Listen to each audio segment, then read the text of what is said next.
Journal Record editor Ted Struley joins us to discuss other stories making news in business this week. Ted, thanks for joining us. Happy to be here.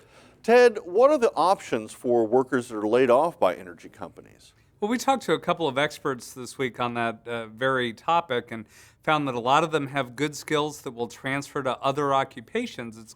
The outplacement firms told us they would have a hard time finding them jobs in that industry, but that they could find them jobs where their skills would transfer to other kinds of employers.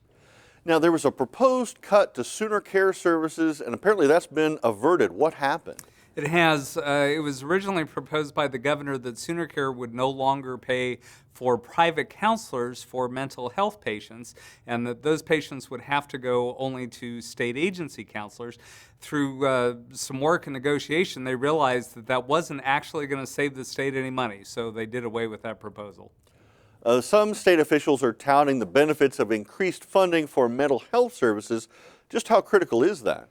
Well, there was a legislative luncheon this week on that very topic, and with prisons at 120% or so of capacity and about 60% of staffing, we know that as many as 83% of those inmates need some kind of mental health services. Much of the discussion this week was about spending more money on mental health up front to save a lot of money on corrections later on. Now, OG&E is asking for a quick decision from the Corporation Commission on one of its projects. Tell us more about that.